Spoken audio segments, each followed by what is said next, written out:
Good morning.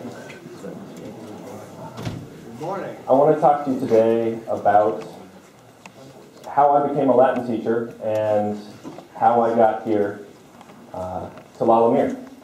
And so, as with any story, I will begin at the beginning with my first Latin class, my freshman year of high school. It was the fall of 1999 in Portland, Oregon.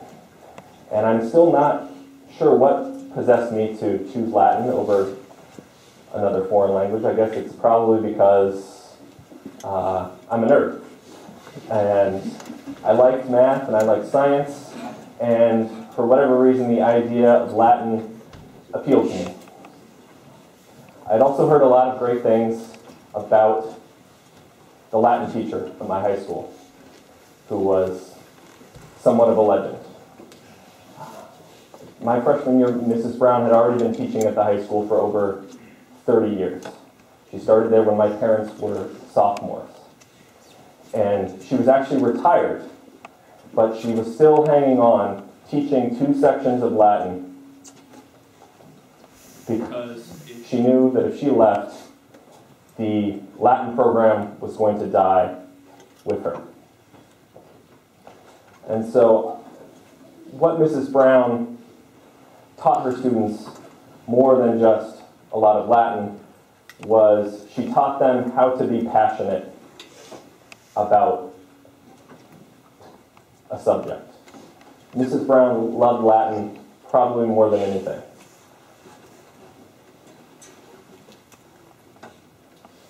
She was hanging on just because she did not want to see a program go.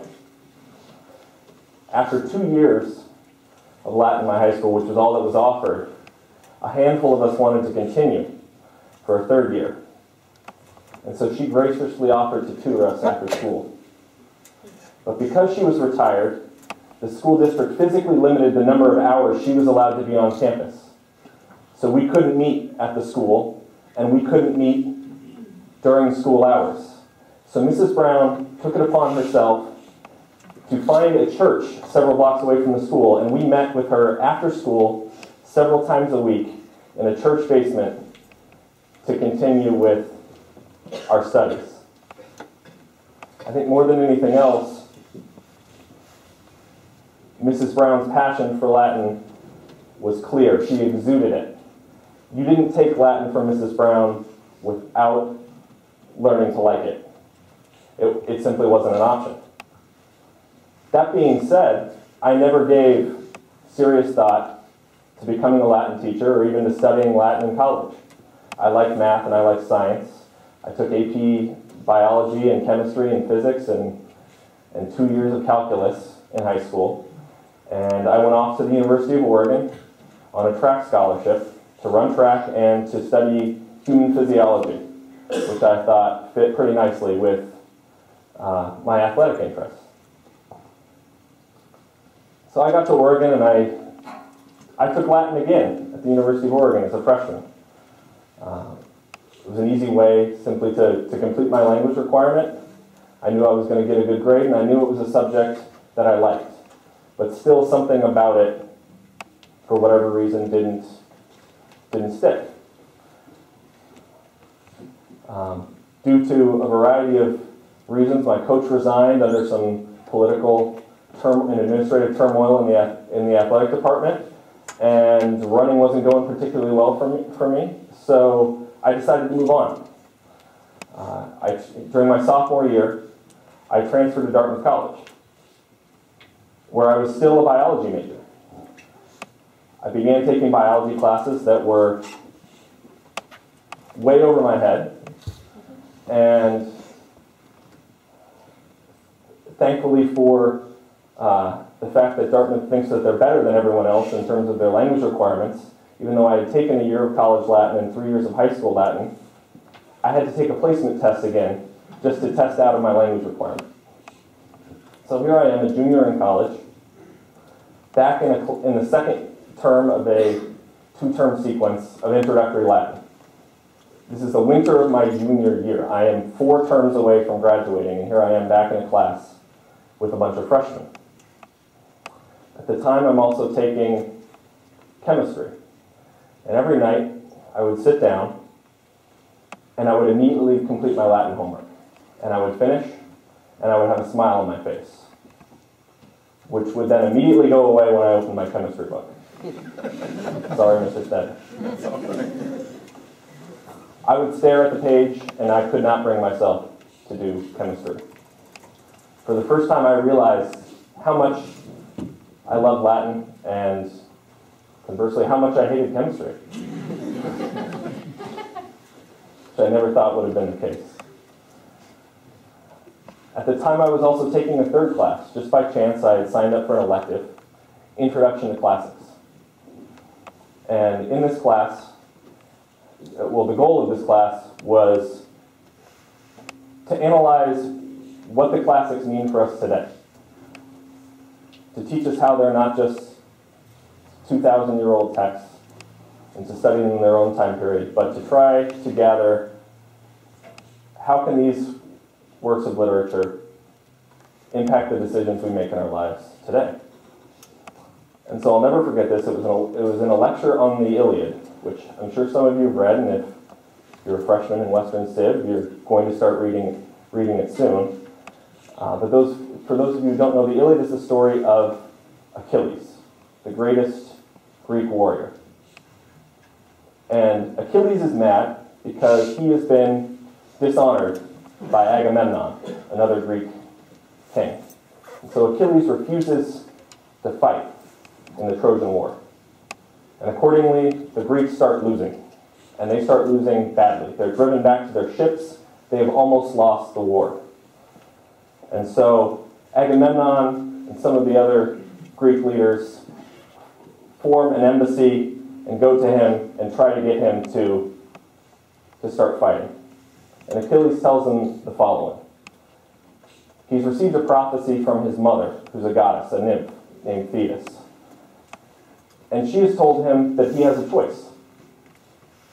He can either stay at Troy and fight bravely and meet a sure death, or he can sail home with the rest of the Greeks and live a long, happy life, but one of relative obscurity.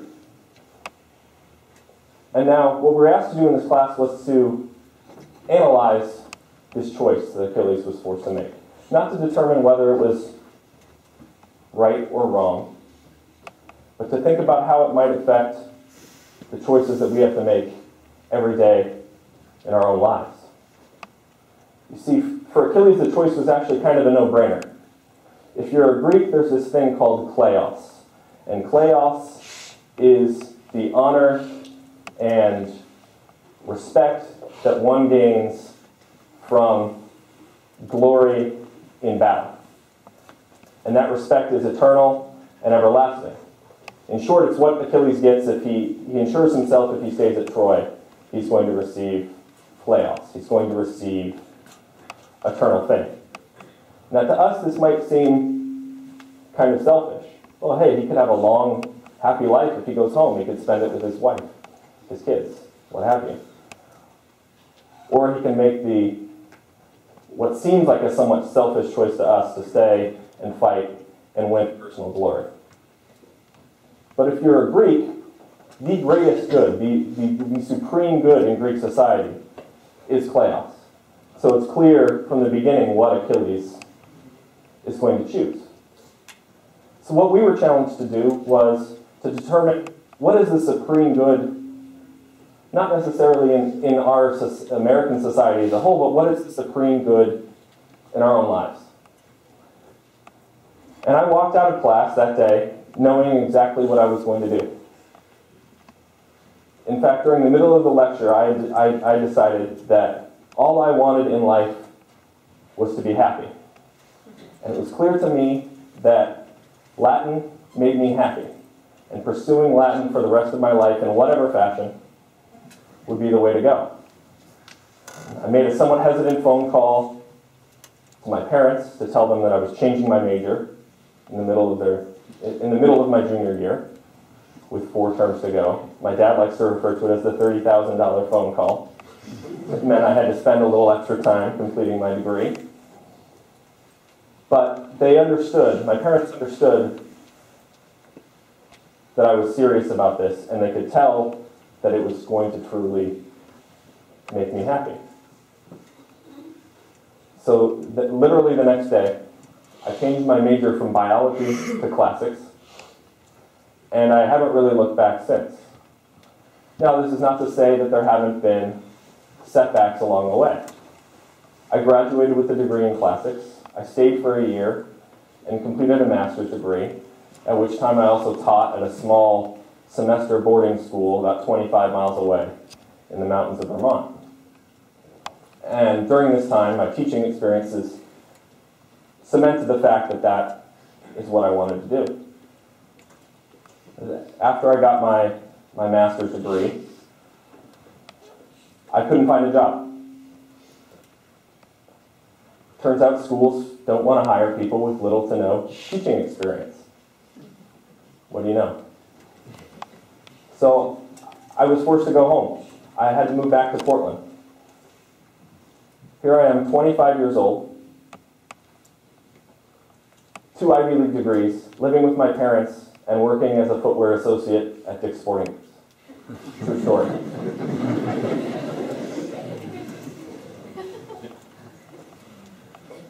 During this time, I was also taking some classes just to keep up with my academics and hopefully prepare for grad school. And so I started applying for jobs and applying to grad schools, but knowing that this was going to be a year-long cycle, that this wouldn't happen until the next fall. And in my job search and in my graduate school search, there were a lot of rejection letters. There were a lot of emails and phone calls that weren't returned. There were a lot of phone interviews that didn't turn into in-person interviews. In fact, I was literally packing up my car, and I was on the way to a graduate program at the University of Kentucky, which was relatively low on my list. It was sort of one of my safety schools. The first week of August last year, when I got an email from Headmaster Kennedy saying, "We still have an availability for a Latin teacher. What are you doing?" So I got a job offer somewhere in the middle of Nebraska and made a left-hand turn on I-80 instead of a right-hand turn to end up here. And I guess you might be asking yourselves at this point, what is the point of all this?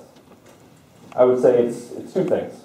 One is that life doesn't go as you planned. In fact, if I can say that there's one certainty in life, it's that it won't go as you plan it. The other is that you need to find your passion, but that you have to remain open-minded, and it's not always going to be right in front of you. You might have to look around. Some of you think you may be passionate about something right now, but I was very passionate about running and about science, but that didn't turn out to be the case.